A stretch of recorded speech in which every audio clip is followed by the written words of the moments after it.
This week, we will look at the history of the sultanates in India, starting with Delhi, where a slave or a slave commander of the Ghurid Sultan from Afghanistan was appointed to set up base in India. This Sultanate of Delhi would eventually go on to cover a large part of northern India in Punjab and in the upper Gangetic Valley. This dynasty, called the Mamluk Dynasty, which was not really a dynasty but a succession of sultans, built a number of very important monuments such as the Kutub Minar, the Alai Darwaza, and also an unfinished minar that you see in the Kutub complex at Delhi. Their architecture derives very heavily from Afghanistan, where the Ghurids came from. In fact, the minaret of Jam is one of the inspirations for the Kutub Minar, a victory tower, not a minaret for a mosque as is commonly believed. We will look at the Kutub Minar in some detail at another point, but suffice it to say that the artisans used in the creation of the Kutub Minar were all local, though the conceptualization and the design were from Afghanistan. Therefore, while you have large calligraphic bands in Arabic, you also have the stone ornamentation of local temple traditions. The Delhi Sultan would eventually be the Delhi Sultanate would eventually be ruled by a number of dynasties such as the Khiljis, the Tughlaqs, the Lodhis, the Sayyids, and the last one of them, the most famous, the Mughals, who also came initially as the Sultans of Delhi.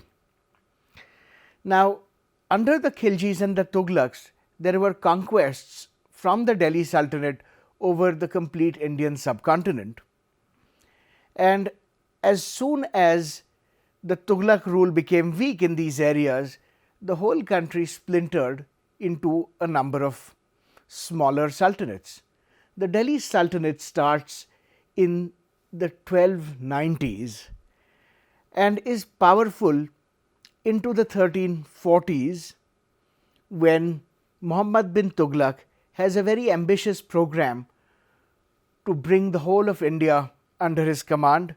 In fact, he shifts his capital all the way to Daulatabad, which we will look at this week as well. This whole move of capital from Delhi to Daulatabad is a failure. He moves capital back, and as soon as his power, the power of the Delhi Sultanate is weakened, the power of the Tughlaq kingdom is weakened, all regions of India quickly declare independence and have his governors declare themselves new sultans. The trajectory of architecture in these different regions is different from this point on.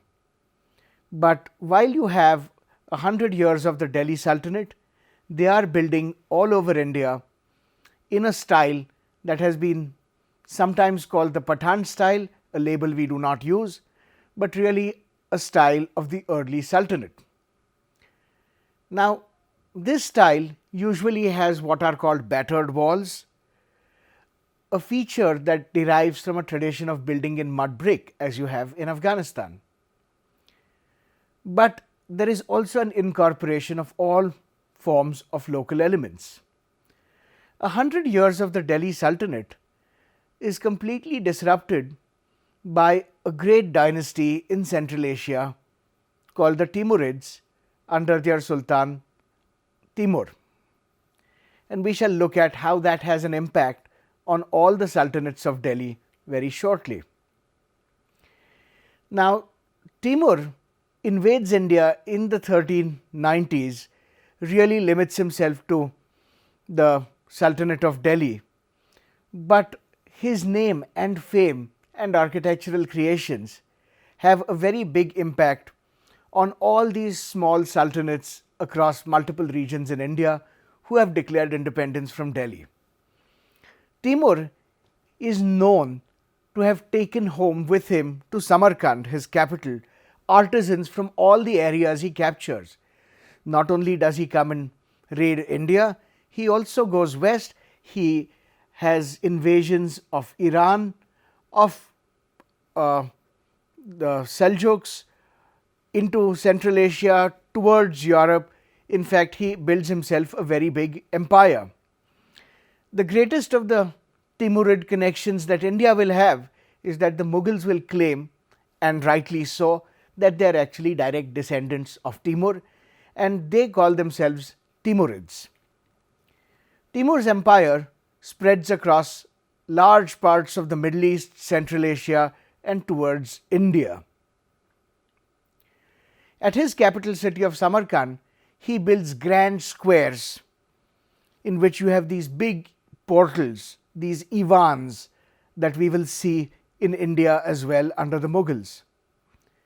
These Ivans are just facades that flank either courtyards or big open squares, beyond which might or might not be buildings. You have an aesthetic of decorating everything with surface tiles. You have big bulbous domes, sometimes double domes. And it is this kind of portal that will have an enormous impact not only on the Sultanate architecture of India. In fact, the Registan Square in Samarkand, which you see in this picture, is going to be a model for the kingdom of the Bahamanis with their capital at Bidar. They will build themselves a portal like this in their palace with exactly the same iconography. But this Ivan with the two flanking minarets is something that the Mughals will also borrow. Imagine this building with a number of small cupolas or chhatris on top, and suddenly you have a Mughal portal.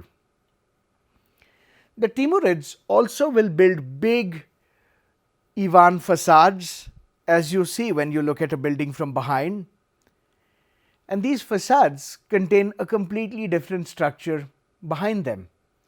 So while this building might be a simple building with a dome on top, from the front it looks a lot more impressive and a lot more different, as in a Potemkinian facade. But the greatest achievement of Timur's rule is being able to combine various kinds of arts, whether it's manuscript making, which is to say bookmaking, painting, architecture, tile work, and so on. And this is done by using exactly the same modular systems, the same geometry, only to different scales for different kinds of applications. And so Timurid arts, while they have a unified character to them irrespective of medium, are backed by scholarly treatises on how to build forms such as the Mukarnas, which is made by putting in pieces of molded tiles together. You will see similar kinds of things in the Delhi Sultanate, where there are attempts at making some kind of Mukarnas, but again the local crafts tradition has not evolved in that direction yet. But most importantly, what is called the Topkapi scroll is our window into how all kinds of arts are unified by systems of geometry. This is an important workman's scroll in which you have details of all kinds of geometrical applications which can be used when they are scaled up or scaled down to create everything from leather bindings on books to large palaces. This is what the drawings look like, and again, while maintaining proportions, if you can scale up these drawings, they can be used to embellish the walls of a palace with tiles. If they are reduced down to a very tiny scale, they can be used for the illumination of manuscripts, in the creation of carpets, in what you have up here, which is small leather covers for books. This kind of geometry is not really to be mystified. It is a question of applying simple geometrical techniques that you can apply across a range of arts, to book covers which look like carpets, to book frontispieces such as this. And also these are all examples from miniature paintings where this kind of geometry is used as ornament to depict various kinds of surfaces, textures, buildings and settings. Again, a pastiche of the same. Now, while this is all from miniature paintings, notice that these are all examples of how buildings have been rendered in various kinds of paintings, and the buildings themselves would actually have borne the same geometry except at a very different scale. So, a lot of Sultanate architecture in India will be very heavily shaped by the idea that you can take surface decoration, scale it up or down and use it for a variety of ornamental purposes. Geometry is one of the disciplines in which the Islamic Renaissance of the 10th, 11th century played a big role.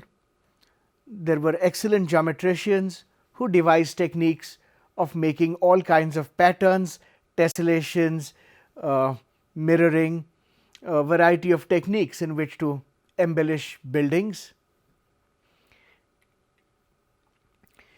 Taking something like a very simple square, you can rotate it, make connecting lines in all directions, and then shade certain patterns of the shapes that have been created. And lo and behold, what you have is a very common motif used in decoration. Therefore, this understanding of scale, of proportion, of grids and of symmetry is very important. But the central factor in all this is graph paper, which we know from the 10th, 11th century becomes quite common across the Islamic world. The other big thing that is brought in as a technology by the Sultanates are the water systems, which allow them to build cities in place where you could have never imagined them. As opposed to the Indus Valley civilization, which we have seen, where you have a problem of excess water that needs to be drained out, as opposed to Indian cities that you have, which are always along river banks, where you have a perennial source of water. What you start having is the large scale construction of dams and cisterns in the Buddhist period to store water. In fact, if you go to the Kanheri caves, you can see carved into the rock various kinds of devices to channel and pool water. But all this relies on open systems. We have a great tradition of step wells, of all kinds of kundas. But what the sultans do for the first time, as you see in this picture of the house khas, is build massive artificial reservoirs with a number of palace buildings on the side, and also bring with them what is called the Persian Wheel, by which you can harvest water, and a gear transforms the circular laborious movement of a pair of oxen into a vertical wheel so that the water can be pulled out. We can see examples of this all across India, as in this fort of Kalyani in Karnataka, where the ramp is where oxen would go up and down, the water would be collected in tanks, fed into conduits, sometimes into underground pipes, from where it would be transported great distances. In Gujarat, the sultans of Gujarat in the 15th century built the House Qutbi, now called Kankaria Lake, a perfectly circular water body in which the water sluices you see on the further side would channel in water a whole system of hydrology was understood, where water would collect, how it would naturally channel itself into depressions and low-lying areas, and how it could be tapped to fill up great reservoirs, and how from these reservoirs the water would be distributed through a network of underground pipes into settlements that the sultans built.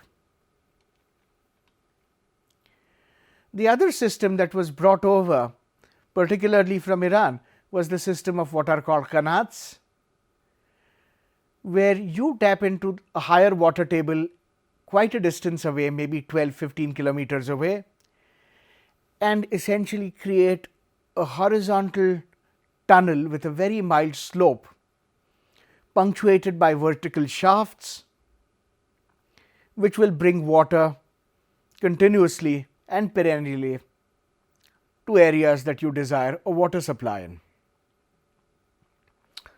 Typical canals are punctuated by these kinds of vertical shaft holes, and you see this across the Deccan Plateau. What this kind of technology allows is, for the first time, you can build cities purely for strategic reasons, strategic militarily or strategic in terms of mercantile value. You can build a city not based on where a river flows, but on factors completely extraneous to that. And therefore, you have cities like Bidar and Ahmednagar and even Ahmedabad, which are all possible in places that do not have perennial rivers flowing right by. And therefore, you have systems like this that convey water over very large distances, but allow the defensible siting of Sultanate cities.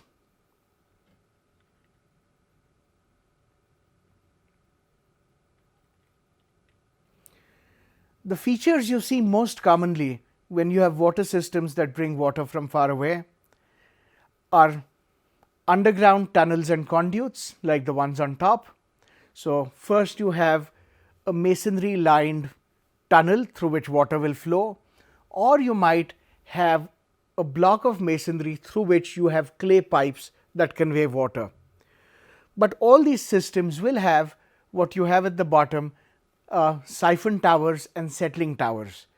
So, you will have punctuated at regular intervals on the pipes certain kinds of mechanisms by which not only is the pressure of the water equalized, but there is also a way in which there is sedimentation along its flow. This is what those towers look like. It is not impressive architecture, but totally utilitarian. The value is enormous, the aesthetic is non-existent. The last large-scale example of this, ironically, is not with the Mughals, who are very conservative when it comes to building cities. Most Mughal cities are on the banks of a river in very traditional ways of water harvesting. The Marathas, with their capital at Pune, decide to embrace this Sultanate system of water conveyance from a large distance, and this is the large scale implementation we see of this program, where the water supply still runs. It has been actively modeled by scholars in recent years, and it is exactly the same as Sultanate period settlements. So, ironically, the great Sultanate legacy of water management is not picked up by the Mughals, but by the Marathas. Thus, there are a few important things we have to understand about the Sultanates in India. The Sultanates start off with Delhi, where you have the first sultans who build themselves a new capital, first around the area called Mehrauli, and then at Tughlaqabad, and then a string of capitals is built in the same vicinity. Delhi is important because it controls the gateway to the Gangetic Plain. It is at the edge of the desert, and that is where all traffic from the northwest is going to come through. The early Sultanate is set up by military slaves of the Ghurid Sultans, who have appointed them to take care of the province. They soon declare independence, build monuments like the Kutub Minar, like the Quwwatul Islam Mosque, and leave behind a number of ruins in that area. The success of the Sultans continues through a string of dynasties, the Khiljis and the Tughlaqs, most notably in the 14th century. They will expand their domains to all over India, appoint military commanders in every part, in Gujarat, in Jaunpur, in Bengal, in the Deccan, in Mandu, in Malwa, in Khandesh, and even in Vijayanagar, but all of them will rebel and quickly create their own independent kingdoms. They will follow a policy of really defining local identity through new languages that are emerging, but also through regional architectural idioms. The architecture of the Delhi Sultanate, which is widespread for about 25 years across the whole India, is quickly taken over by regional architecture of new sultanates that emerge. But towards the end of the 14th century, a new Central Asian king, Timur, has arrived on the scene, and he sets the tone and the tenor for what a good sultan is, and it is his idol that everybody will try to follow. They will want to be kings like Timur. They will want to build buildings like him. They will want to patronize the arts like him. The other things that come in along with an aspiration towards being kings like Timur is a deep sense of geometry and also the technologies of conveyance of water. Geometrical understanding, water technologies, aspirations to be a king like Timur, combined with various regional sensibilities, is what makes the regional sultanates of India very unique. And we shall see examples of how these different sultanates vary, and eventually we will take a look at the fort of Daulatabad, which is one of the grandest Sultanate period forts continuously occupied into the 20th century. Thank you.